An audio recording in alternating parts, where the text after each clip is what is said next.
Сәлеметсіздер ме, 7-ші сынып оқушылары? Бүгін біз геометрия пәні бойынша геометрияның алғашқы мәліметтері бөлімі бойынша жиынтық бағалау есептерін талдайтын боламыз. Бірінші есеп, сурет берілген. Осы суреттегі барлық сәулелерді жазыңыз. Сәуле дегеніміз бір жағынан шектелген жазықтықтың түзудің бір бөлігі болып келеді. Бір жағы ғана шектеледі. Сонда осы жердегі сәулелерді жазып шығатын болсам, ОН сәулесі, ОН, ОМ сәулесі бар, және ОQ сәулесі бар. Кесінді дегеніміз екі жағынан шектелген түзудің бөлігі болып келеді. Екі жағынан да шектеледі. ОП кесіндісі, ОР, шектеліп тұр, ОР.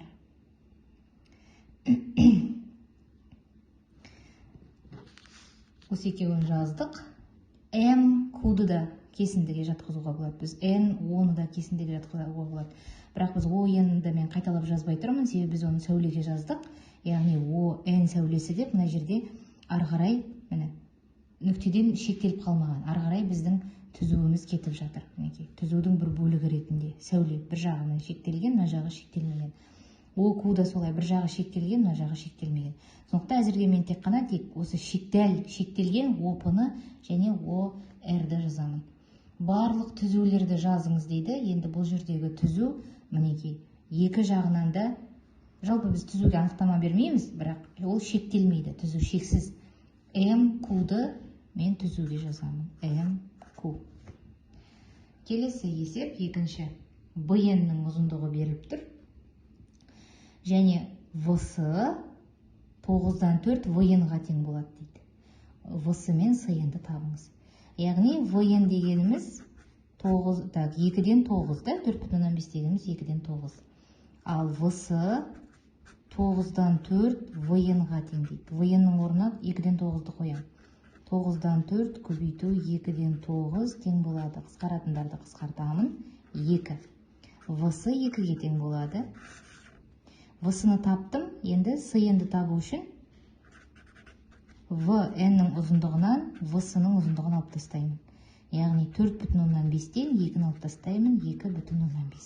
Сонда SN-нің ұзындығы 2,5.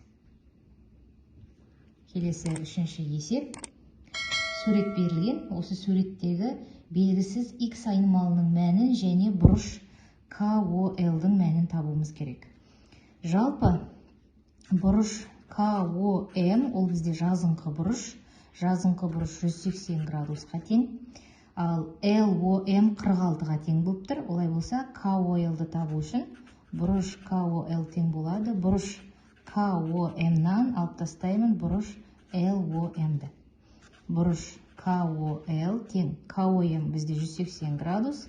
Аламын LOM 46 градус.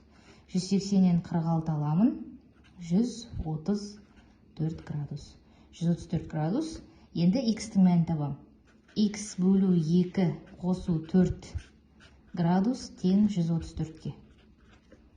Ары қарай теңдеу шешеміз. X бөлу 2 қосу 4 тең 134. X бөлу 2-ні табу үшін 134-тен 4 алып тастаймын, 130.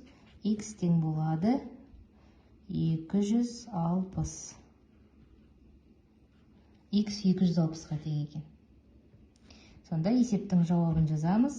X тең 260, ал бұрыш KOL тең болады 134 градус. Осы есепті жалғастырамыз. Төртінші суретті пайдаланып, төмендегі тапсырмаларды орындаңыз дейді. Бұрыш GAL бұрышына вертикаль болатын бұрышты жазыңыз. GAL, яғни мына бұрышқа вертикаль болатын бұрыш, ол мінекей.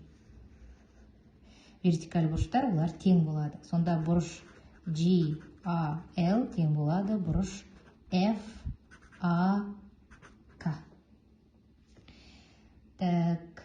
GAL бізде 140 градус болса, онда FAB. Мына жердегі бұрыш FAB дегеніміз, осы бұрыштың градустық өлшемін табуымыз керек.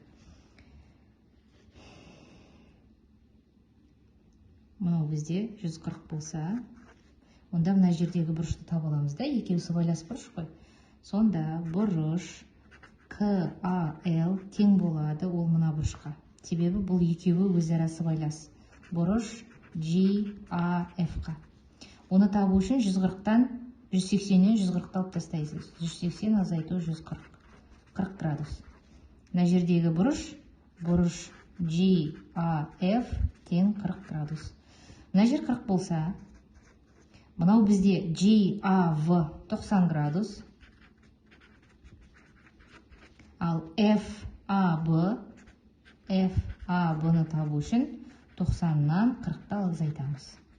50 градус шығады. Бұрыш FAB тең 50 градус.